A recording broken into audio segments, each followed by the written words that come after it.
What if I told you your money is listening, and it's waiting on your command, not a wish, not a worry, a command. You've been taught to chase it, beg for it, cry over it, but never to speak to it, and that's where everything changes.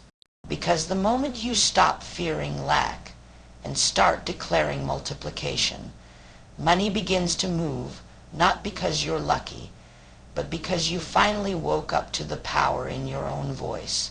And in this moment, I'll show you exactly how to use it.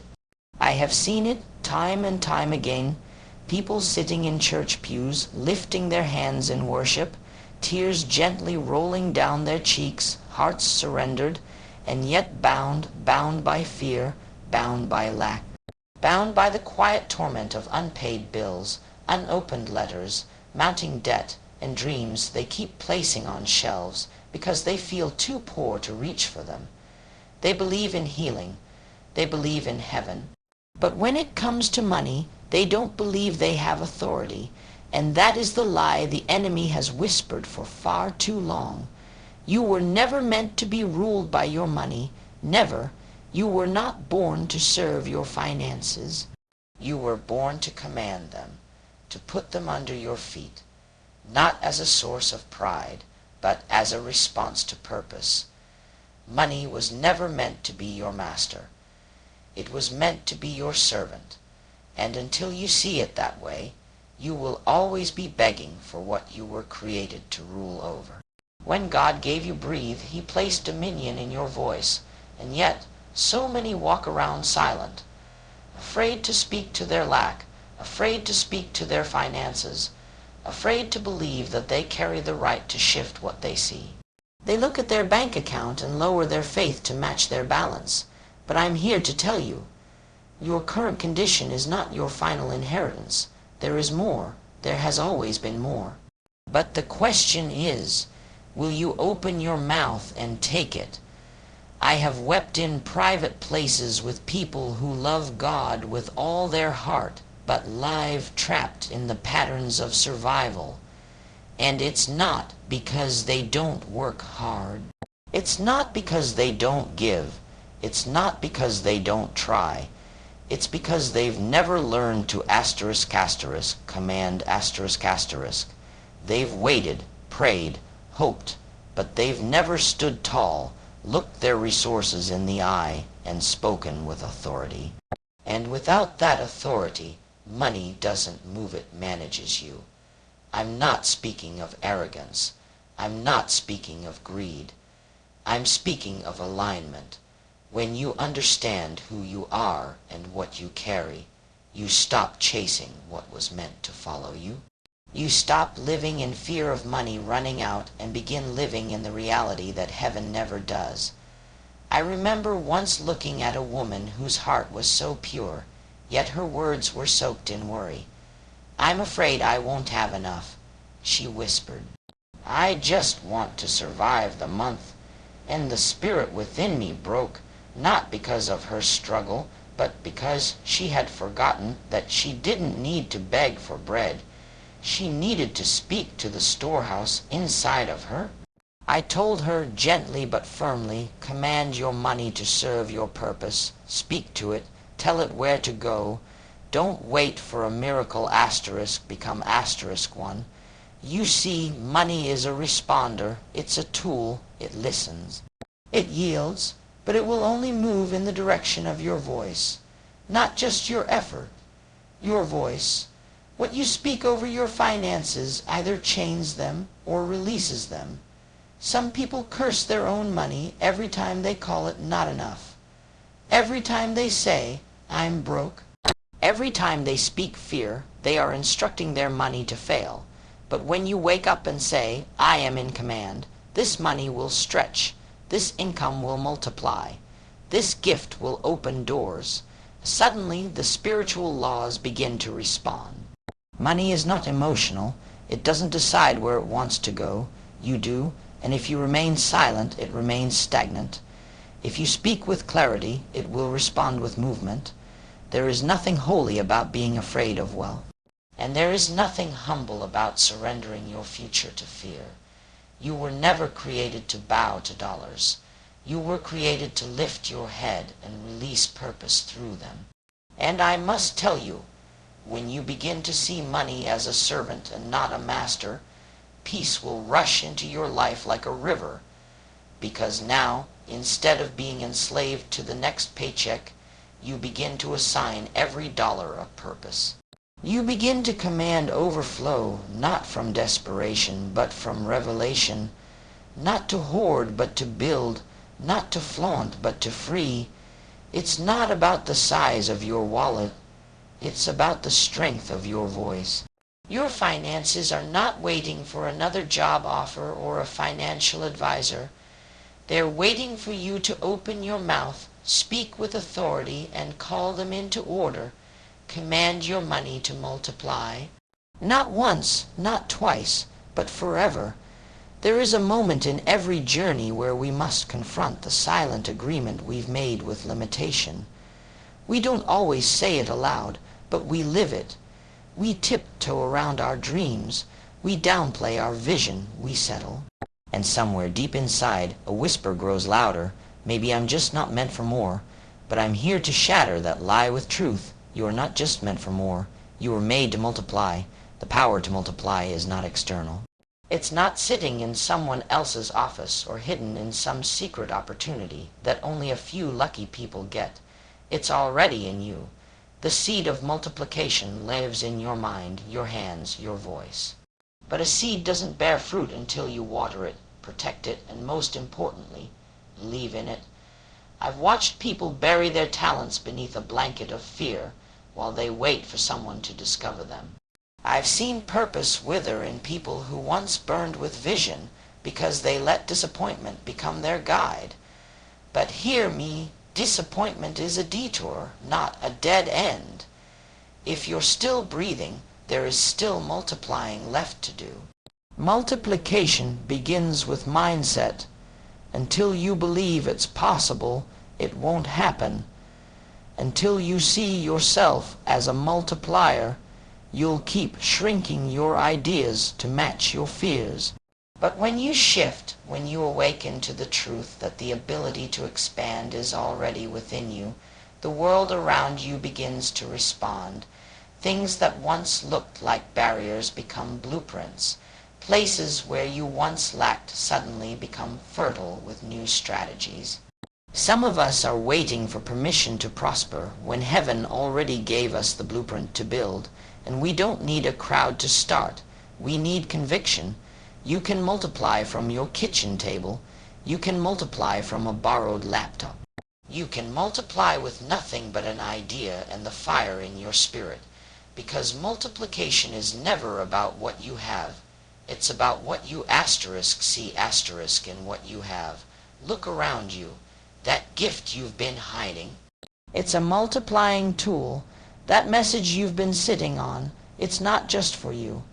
That skill you keep saying is just a hobby. It could be the beginning of your overflow, but it will stay dormant until you dare to act on it. You were not given your gift to preserve it. You were given it to increase it. I remember a time when someone said, "You need money to make money." But I've seen people multiply from nothing. I've seen creativity open doors that cash never could. I've seen bold ideas bring in what bank accounts couldn't. And all of it started when someone refused to let fear be louder than faith.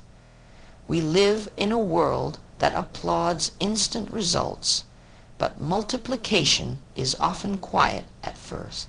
It's a process, it's patience, it's persistence, it's showing up when no one is clapping, it's investing in your growth when no one is watching, it's choosing to believe again and again that you are worthy of abundance, and then acting like it. And let me tell you, multiplication doesn't mean just more money. It means more influence, more impact, more clarity, more freedom. It's about expansion. Yes, financially, but also spiritually, mentally, and emotionally. It's about becoming so aligned with your purpose that your presence multiplies peace, hope, and possibility wherever you go. So today, Look at your life with new eyes. Speak to what's already in your hand. The talents you've minimized, the dreams you've dismissed, the small beginnings you've mocked, they're waiting for your permission to grow. You've got to speak life over them. You've got to declare that they will not just survive, but expand, flourish, and multiply. Because once your mind embraces multiplication, your world must follow. You have permission to prosper. You have power to multiply. Now act like it. There comes a time when you must stop looking at your wallet and start speaking to it. Not with desperation, not with fear, but with authority. Because the way you talk to your money reveals the way you think about your worth. And if you always speak lack, guess what? Lack will always speak back. But if you dare to command increase, not beg for it, not wish for it, but command it, then you begin to step into the realm where your words carry creative power. Too many people wait for money to behave before they take control. But the truth is, money responds to voice. It listens to intention. It bows to boldness. Your money doesn't need another budget. It needs a leader, and that leader is you. You see, you were never meant to serve money. You were created to command it. And when you shift from survival to dominion, you stop saying, I can't afford this, and start declaring, my resources are increasing even now. You stop shrinking your dreams to match your balance and begin expanding your belief to match your calling. Because multiplication doesn't happen in silence. It happens when the voice of power is released. I've watched people keep their mouths shut while their situations screamed scarcity at them. They thought being quiet was humble. But silence in the face of lack isn't humility, it's agreement. You were not called to agree with insufficiency. You were called to interrupt it, and the weapon you've been ignoring, it's your tongue. Command your money, call it into order, speak to it like a soldier, disciplined, accountable, and ready to move. Tell your money what its mission is. Declare that every dollar has an assignment. Assign it to purpose. Assign it to expansion. Assign it to impact. Because when your money has no direction, it wanders. But when your words give it a map, it moves with power. It's not about yelling. It's about alignment. It's about speaking from a place of knowing, not hoping. There is a difference between wishing for wealth and commanding abundance. The wishful beg, the awakened speak, and the ones who speak see. There are people listening to me right now who have never spoken to their finances with honor. You've cursed your paycheck without realizing it. You've mocked your bank account and laughed at your own dreams. And every time you did, you planted seeds of delay. But it's not too late to shift the soil. It's not too late to water your future with better words. Speak life, speak flow, speak structure, speak overflow. Say things that stretch your mind. Say things that make your fear tremble. Speak into your next season like you already see it. My income is multiplying. My ideas are attracting increase. Opportunities are flowing toward me. I am trusted with wealth. I am a steward of expansion. My voice carries profit. My hands produce abundance. Say it until your world has no choice but to agree with you. Money doesn't fear the rich, it fears the ready. And readiness isn't about what you have in the bank. It's about what you're willing to say even when you don't see. It's about standing in a dry place and commanding rain. Not because of ego, but because of authority. The time of begging is over. The season of silence is done. It's time to stand up, look at every area of lack, and declare, you don't belong here. I command multiplication. I call in resources. I align myself with overflow. I speak life over every seed I've planted, and I give my money an assignment. You multiply forever. They never taught us this in school, did they? How to speak to a coin like it was soil. How to see a single dollar not as a limitation, but as a living seed waiting for instruction. Most people hold money with fear. They grasp it tight, afraid it'll run. But what you cling to in fear, you often repel. What you release in faith, you invite to grow. See, the moment you release money with clarity, when you give it direction, purpose, and language, it no longer drifts. It responds. You've got to understand that money is spiritual before it's mathematical. You can add numbers all day long, but if your mindset still says not enough, then even a windfall will feel like a drought. The real economy starts in your thoughts, and it gets powered by your mouth. Let me say something bold. If you don't respect what you already have, don't expect more. Respect isn't just about gratitude, it's about stewardship. It's about being intentional. It's about looking at even your last 100 and saying, you are not my last, you're my beginning, you're my test, and I will pass it. Speak to your wall as though it were your ally, not your enemy. Talk to your bank account like it's listening, because it is. If you walk into a room and say, I'm broke, you've just prophesied over your life. You've handed your future to the language of lack. But if you walk in and declare, money is drawn to me, I am aligned with divine increase, I am attracting solutions, not just cash, then suddenly what looked like a closed door starts to shift. Not because money is magical, but because words are magnetic. Your words build the walls of your financial future. You either construct a palace or a prison. It's all in the bricks you speak. I've seen people rise from nothing, not because they inherited wealth, but because they inherited wisdom. They changed their narrative. They no longer called themselves poor. They called themselves in preparation. And that shift, that inner flip, is where multiplication begins. Let's be clear. You don't need to be rich to talk rich. You need to be disciplined to think rich. And thinking rich isn't about luxury. It's about legacy. It's about planting words today that your future self will thank you for. It's about stopping in your tracks when you're tempted to say, I can't afford that. And instead saying, I'm aligning my priorities because my wealth is increasing. This isn't delusion, it's direction. It's not pretending you're something you're not. It's becoming who you were always meant to be. Because the moment you speak abundance, you're inviting heaven to take notice.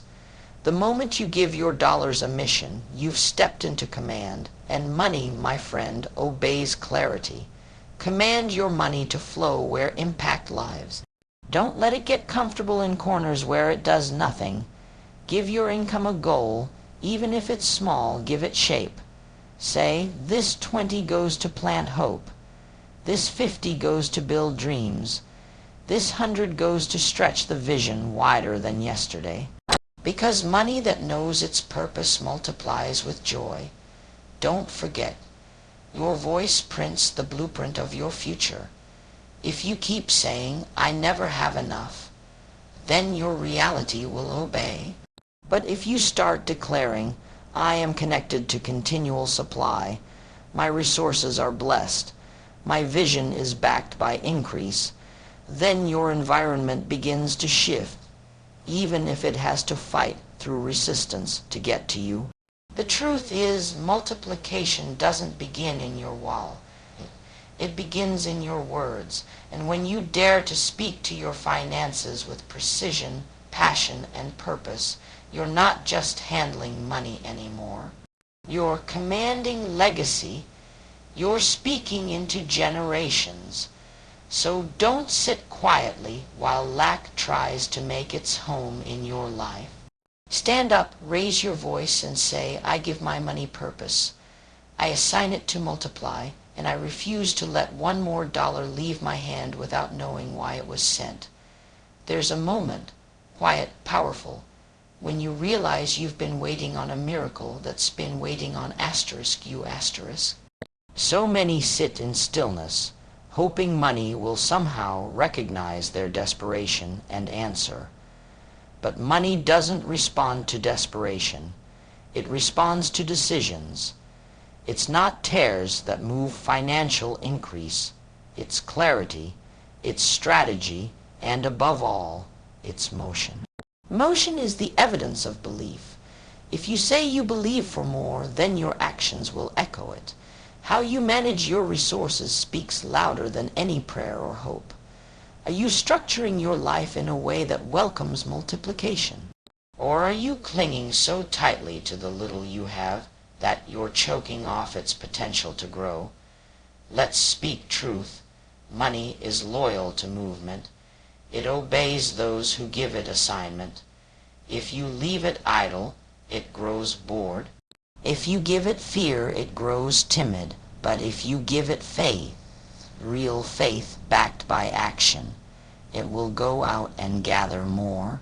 Every great builder of wealth, whether they realized it or not, harnessed this principle, that when money is given a mission, it seeks out more opportunities to fulfill that mission. But here's where many get stuck. They think speaking to money means just saying affirmations. No, this goes deeper. You can declare all day that you're wealthy, but if your habits are lazy, your wallet will leak. If you're saying I'm a millionaire, but not investing your time like one, your future can't take you seriously. The language of wealth isn't only verbal, it's behavioral. It shows up in your calendar. It lives in your daily choices. It's found in the way you treat even a single coin, as if it were sacred, full of destiny. Money respects order. It's drawn to excellence when you begin to operate in integrity with your finances, tracking, planning, sowing, stewarding. It's like flipping on a beacon. Suddenly, doors open, ideas arrive. Favor finds you, not by magic, but by alignment. You're no longer a bystander. You're a commander, and money always honors command rooted in wisdom. And don't make the mistake of waiting to be rich to get structured. No, you get structured to get rich. Start where you are, right here, with whatever is in your hand. Map it, measure it, move it, tell it where to go. Even if all you have is a handful of coins and a dream, that's enough for divine multiplication. But you've got to be in motion, not frantic, not anxious, intentional. Money multiplies through flow. The dam that holds water too long eventually cracks.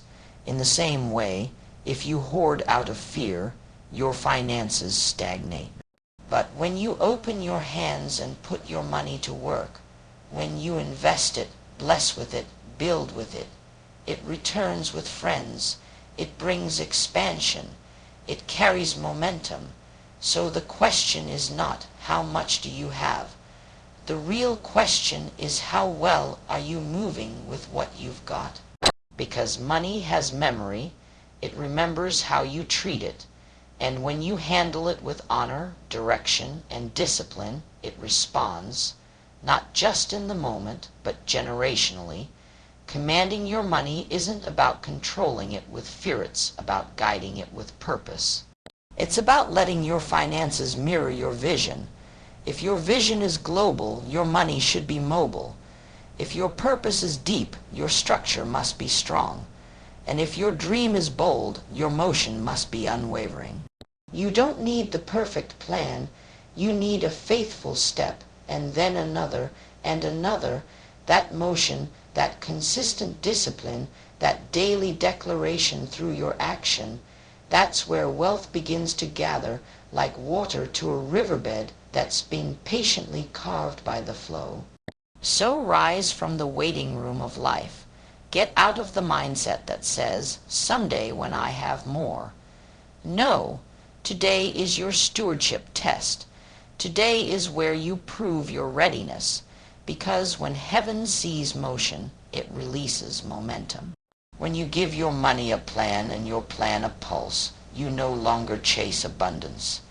It starts chasing you.